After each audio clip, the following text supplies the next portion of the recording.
শিবপুরীর শিব মন্দির বিশ্বাস আর আকর্ষণের কেন্দ্র, কারণ এই মন্দিরে 500 বছরের পুরনো একটা শিবের মূর্তি ছিল। মানুষ বহু দূর দূর থেকে আসতো, কিন্তু আজকে এখানে একটা পেতনির আলোচনার বিষয়বস্তু। গ্রামের চৌমাথায় একটা পেতনি তাঁবু খাটিয়ে অনশনে বসে পড়েছে আর ঘোষণা করলো গ্রামবাসীদের কাছে নিজের বার্তা পৌঁছে দেবে। গ্রামবাসীরা, আমি চম্পা পেতনি এই গ্রামে অনশনে বসেছি। আমার কিছু অনুরোধ আছে যেগুলো তোমরা পূরণ করতে পারবে। আমাকে ভয় পাওয়ার দরকার নেই, আমি কারোর কোনো ক্ষতি করব না।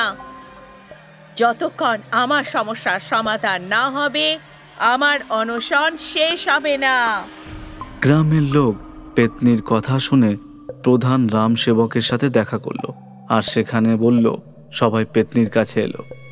পেতনি, তোমার অনশনের কারণটা কি? পেতনি আর ভূত তো মানুষকে ভয় দেখানোর আর মারার কাজ করে। কিন্তু তুমি তো অনশনে বসে আছো আমাদের গ্রামে, তাও কেন বলো তো? গ্রামবাসীদের কাছ থেকে তুমি কি চাও? এই শিব মন্দিরের পূজারীর বহিষ্কার। কি? পূজারী মহাশয়ের বহিষ্কার? আমাদের পূজারী মহাশয়কে নিয়ে তোমার কি অসুবিধে? এই পূজারী ধর্মের আড়ালে নিজের ধান্দা চালাচ্ছে। কি ধান্দা? পূজারী শিব ঠাকুরের 500 বছরের পুরনো মূর্তি বিক্রি করে দেওয়ার গোপনে পরিকল্পনা করছে। কি? তুমি কি করে জানলে? আমরা তোমার কথায় কিভাবে বিশ্বাস করব? শিব ঠাকুর আমাদের ভূতেদেরও ভগবান। গ্রামের এই মন্দিরে আমরা পেতনি ও ভূতেরা পূজা অর্চনা করতে আসি, আর রাতের অন্ধকারে পূজারীর মন্দ কাজের কথা জেনে গেছি। ও বিদেশি ব্যবসায়ীদের সাথে শিব মূর্তি বিক্রি করার কথা বলছিল। যদি তোমার কথা সত্যি হয় তাহলে আমাদের চিন্তা করতে হবে। তোমাদের চিন্তা করতে হবে না, শিব মূর্তিকে বাঁচাতে হবে। যতক্ষণ ওই ভণ্ড পূজারীকে তোমরা সরাবে না আমি এখানে বসে অনশন করতে থাকবো। গ্রামবাসী পেতনির কথা শুনে নিজের বাড়িতে ফিরে গেল, কিন্তু পেতনির কথা ওদের চিন্তা করতে বাধ্য করে তোলে। পরের দিন সকালে গ্রামের লোক প্রধান রামসেবকের সাথে শিব মন্দিরের পূজারীর সাথে দেখা করতে গেল এই বিষয়ে কথা বলতে। প্রধান মশাই, আপনি পেতনির কথা বিশ্বাস করে আমাদের উপর সন্দেহ করছেন। আমরা সন্দেহ করছি না পূজারী মহাশয়, আপনার সাথে আলোচনা করছি। হ্যাঁ পূজারী মহাশয়, গ্রামে পেতনি অনশনে বসেছে আর ও আপনার উপর গুরুতর দোষারোপ করেছে। তাই আপনার পেতনির সাথে কথা বলা দরকার। এই ভূত প্রেত পেতনি সব মিথ্যে বলে, প্রতারণা করে। এই পেতনির কথাও মিথ্যে। ওকে গ্রাম থেকে কেন তাড়িয়ে দেওয়া হচ্ছে না? গ্রামবাসীদের এত শক্তি কোথায় যে একটা পেতনিকে তাড়িয়ে দেবে? এই কাজটা তো আপনাকেই করতে হবে। ঠিক আছে, আমি এখনই ওর তাঁবু তুলে দিচ্ছি ওখান থেকে, ওর অনশন ভঙ্গ করে দেবো আমি। পূজারী পেতনির কাছে গিয়ে জাদুর শক্তির প্রয়োগ করে ওর উপর আক্রমণ করলো। পেতনি ওর প্রতিরোধ করে আক্রমণ করলো। অবশেষে পূজারীর সব শক্তি ব্যর্থ হয়ে গেল। পূজারী ফিরে যাওয়ার সময় পেতনি ওকে সতর্ক করে দিল। পূজারী, আমি তোমাকে এই মন্দির থেকে বের করে তবেই শান্তি পাবো। রামসেবক নিজের ঘরে খেতে বসেছিল, স্ত্রী খেতে দিচ্ছিল তাকে। আজকে তোমার পছন্দের মটর পনিরের তরকারি বানিয়েছি। আজকের খাবার আমার একদম ভালো লাগছে না। খাবার ভালো হয়নি? না, সে কথা নয়, আমি এখানে পেট ভরে খেতে বসেছি আর ওই পেতনি আমাদের গ্রামে অনশনে বসে আছে। কিন্তু তাতে তুমি কি করতে পারো? তুমিও চিন্তা ছেড়ে দাও আর খেয়ে নাও। রামসেবকের সামনে রাখা খাবার হঠাৎ বাসন সমেত উঠতে লাগলো। উঠতে উঠতে ঘরের বাইরে চলে গেল।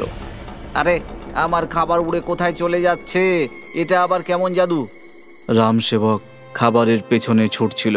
ছুটতে ছুটতে ঘরের বাইরে বেরিয়ে এলো। গ্রামের সবাই খাবার হাওয়ায় উড়ে এসে একসাথে পেতনির সামনে চলে এলো। গ্রামের লোকের সঙ্গে রামসেবকও নিজের খাবারের পিছু করতে করতে পেতনির কাছে এসে পৌঁছালো। গ্রামবাসী, আমি অনশনে বসে আছি, আর তোমরা খাবার খাচ্ছ। তাহলে আমরাও কি তোমার সাথে অনশন করব? হ্যাঁ, আমি যদি ক্ষুধার্ত থাকি তাহলে তোমাদের সবাইকেও ক্ষুধার্ত থাকতে হবে। পেতনি, এটা তোমার গুন্ডামি। যা খুশি ভাবতে পারো। যতক্ষণ আমি অনশন করব, সব গ্রামবাসীদেরও অনশন করতে হবে। আমরা যদি তোমার কথা না শুনি তাহলে? তোমাদের বাড়ির খাবার তাহলে এভাবেই উড়ে আমার কাছে আসতে থাকবে। এই বিপদ থেকে বাঁচতে চাইলে পূজারীকে মন্দির থেকে বের করে দাও। পেতনির ধমক শুনে গ্রামবাসী নিজের বাড়ি চলে গেল।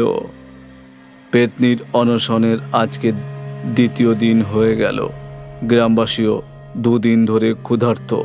অনশনের বিপদ থেকে কিভাবে রক্ষা পাবে, এই কথা ভাবতে ভাবতে দিন থেকে রাত হয়ে গেল। সবাই ঠিক করে নিল যে পেতনির কাছে আবার একবার প্রার্থনা করবে যে সে যেন অনশন ভঙ্গ করে নেয় আর গ্রামবাসীদেরও খাবার খেতে দেয়। রাম সেবকের সাথে গ্রামবাসীও পেতনির কাছে চলে গেল। তখন রাতের অন্ধকারে একটা গরুর গাড়ি দেখা গেল। সেটা পূজারি চালাচ্ছিল আর সেটার ভেতরে কিছুটা খাবার ঢাকা ছিল। পূজারি গ্রামবাসীদের দেখে ভয় পেয়ে গেল। পূজারি মশাই, এত রাতে আপনি কোথায় যাচ্ছেন? আর গরুর গাড়িতে কি লুকিয়ে নিয়ে যাচ্ছেন? কিছু না, ওই বাড়ির কিছু জিনিস আছে। কিন্তু আপনি ভয় পাচ্ছেন কেন? আরে, গরুর গাড়িতে তো মূর্তি রাখা আছে। এ তো শিব ঠাকুরের মূর্তি। আপনি মন্দিরের মূর্তি নিয়ে কোথায় যাচ্ছেন? পূজারি গরুর গাড়ি থেকে লাফ দিয়ে পালালো, কিন্তু গ্রামবাসী তাকে ধরে ফেললো আর পেতনির কাছে নিয়ে গেল। আমার কথা সত্যি হলো? হ্যাঁ, তুমি আমাদের চোখ খুলে দিয়েছ আর এই পূজারির বেশে চোরের আসল রূপও ধরিয়ে দিয়েছ। পেতনি, তোমার কথার মতো কাজ হয়ে গেছে। এবার তুমি অনশন ভেঙে দাও। হ্যাঁ, তোমরা শিব ঠাকুরের মূর্তি বিধি মতো স্থাপন করে দাও। আমি পুজোর প্রসাদ খেয়ে নিজের অনশন ভাঙব। গ্রামবাসী পূজারীকে পুলিশের হাতে তুলে দিয়ে শিব মূর্তিকে মন্দিরে আবার স্থাপন করল। পেতনি মন্দিরের প্রসাদ খেয়ে নিজের অনশন ভাঙল। শিবপুরীর শিব মন্দির বিশ্বাস আর আকর্ষণের কেন্দ্র। কারণ এই মন্দিরে 500 বছরের পুরনো একটা শিবের মূর্তি ছিল। মানুষ বহু দূর দূর থেকে আসতো। কিন্তু আজকে এখানে একটা পেতনির আলোচনার বিষয়বস্তু। গ্রামের চৌমাথায় একটা পেতনি তাঁবু খাটিয়ে অনশনে বসে পড়েছে আর ঘোষণা করলো গ্রামবাসীদের কাছে নিজের বার্তা পৌঁছে দেবে। গ্রামবাসীরা, আমি চম্পা পেতনি এই গ্রামে অনশনে বসেছি। আমার কিছু অনুরোধ আছে যেগুলো তোমরা পূরণ করতে পারবে। আমাকে ভয় পাওয়ার দরকার নেই। আমি কারোর কোনো ক্ষতি করব না। যতক্ষণ আমার সমস্যার সমাধান না হবে, আমার অনশন শেষ হবে না। গ্রামের লোক পেতনির কথা শুনে প্রধান রাম সেবকের সাথে দেখা করলো আর সেখানে বলল সবাই পেতনির কাছে এলো। পেতনি, তোমার অনশনের কারণটা কি? পেতনি আর ভূত তো মানুষকে ভয় দেখানোর আর মারার কাজ করে। কিন্তু তুমি তো অনশনে বসে আছো আমাদের গ্রামে, তাও কেন বলো তো? গ্রামবাসীদের কাছ থেকে তুমি কি চাও? এই শিব মন্দিরের পূজারীর বহিষ্কার। কি? পূজারী মহাশয়ের বহিষ্কার? আমাদের পূজারী মহাশয়কে নিয়ে তোমার কি অসুবিধে? এই পূজারী ধর্মের আড়ালে নিজের ধান্দা চালাচ্ছে। কি রান্না? পূজারী শিব ঠাকুরের 500 বছরের পুরনো মূর্তি বিক্রি করে দেওয়ার গোপনে পরিকল্পনা করছে। কি? তুমি কি করে জানলে? আমরা তোমার কথায় কিভাবে বিশ্বাস করব? শিব ঠাকুর আমাদের ভূতেদেরও ভগবান। গ্রামের এই মন্দিরে আমরা পেতনি ও ভূতেরা পূজা অর্চনা করতে আসি। আর রাতের অন্ধকারে পূজারীর মন্দ কাজের কথা জেনে গেছি। ও বিদেশি ব্যবসায়ীদের সাথে শিব মূর্তি বিক্রি করার কথা বলছিল। যদি তোমার কথা সত্যি হয় তাহলে আমাদের চিন্তা করতে হবে। তোমাদের চিন্তা করতে হবে না, শিব মূর্তিকে বাঁচাতে হবে। যতক্ষণ ওই ভণ্ড পূজারীকে তোমরা সরাবে না, আমি এখানে বসে অনশন করতে থাকবো। গ্রামবাসী পেত্নির কথা শুনে নিজের বাড়িতে ফিরে গেল, কিন্তু পেত্নির কথা ওদের চিন্তা করতে বাধ্য করে তোলে। পরের দিন সকালে গ্রামের লোক প্রধান রামসেবকের সাথে শিব মন্দিরের পূজারীর সাথে দেখা করতে গেল এই বিষয়ে কথা বলতে। প্রধান মশাই, আপনি পেত্নির কথা বিশ্বাস করে আমাদের উপর সন্দেহ করছেন। আমরা সন্দেহ করছি না পূজারী মহাশয়, আপনার সাথে আলোচনা করছি। হ্যাঁ পূজারী মহাশয়, গ্রামে পেত্নী অনশনে বসেছে আর ও আপনার উপর গুরুতর দোষারোপ করেছে। তাই আপনার পেত্নীর সাথে কথা বলা দরকার। এই ভূত প্রেত পেত্নী সব মিথ্যে বলে, প্রতারণা করে।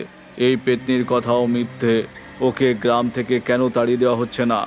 গ্রামবাসীদের এত শক্তি কোথায় যে একটা পেত্নীকে তাড়িয়ে দেবে? এই কাজটা তো আপনাকেই করতে হবে। ঠিক আছে, আমি এখনই ওর তাঁবু তুলে দিচ্ছি, ওখান থেকে ওর অনশন ভঙ্গ করে দেবো আমি।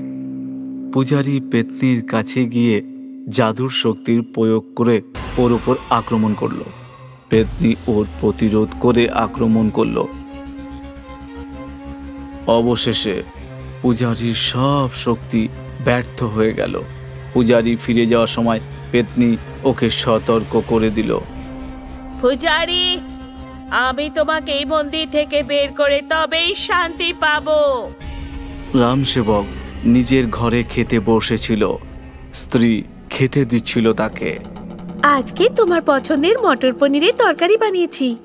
আজকের খাবার আমার একদম ভালো লাগছে না। খাবার ভালো হয়নি? না, সে কথা নয়, আমি এখানে পেট ভরে খেতে বসেছি আর ওই পেত্নী আমাদের গ্রামে অনশনে বসে আছে। কিন্তু তাতে তুমি কি করতে পারো? তুমিও চিন্তা ছেড়ে দাও আর খেয়ে নাও।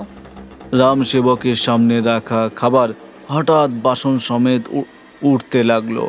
উঠতে উঠতে ঘরের বাইরে চলে গেল। আরে, আমার খাবার উড়ে কোথায় চলে যাচ্ছে? এটা আবার কেমন জাদু? রামসেবক খাবারের পেছনে ছুটছিল। ছুটতে ছুটতে ঘরের বাইরে বেরিয়ে এলো।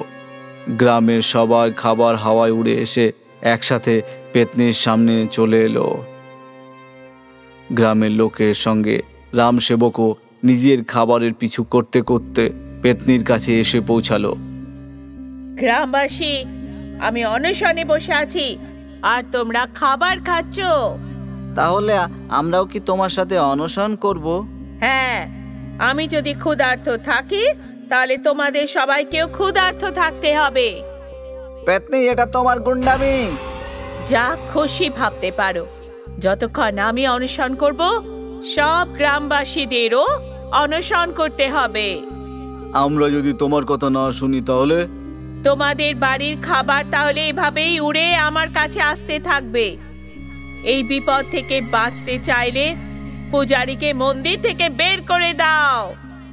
পেত্নীর ধমক শুনে গ্রামবাসী নিজের বাড়ি চলে গেল। পেত্নীর অনশনের আজকে দ্বিতীয় দিন হয়ে গেল। গ্রামবাসীও দুদিন ধরে ক্ষুধার্ত। অনশনের বিপদ থেকে কিভাবে রক্ষা পাবে এই কথা ভাবতে ভাবতে দিন থেকে রাত হয়ে গেল। সবাই ঠিক করে নিল যে পেত্নীর কাছে আবার একবার প্রার্থনা করবে যে সে যেন অনশন ভঙ্গ করে নেয় আর গ্রামবাসীদেরও খাবার খেতে দেয়। রামসেবকের সাথে গ্রামবাসীও পেত্নীর কাছে চলে গেল। তখন রাতের অন্ধকারে একটা গরুর গাড়ি দেখা গেল। সেটা পূজারী চালাচ্ছিল আর সেটার ভেতরে কিছুটা খাবার ঢাকা ছিল। পূজারী গ্রামবাসীদের দেখে ভয় পেয়ে গেল।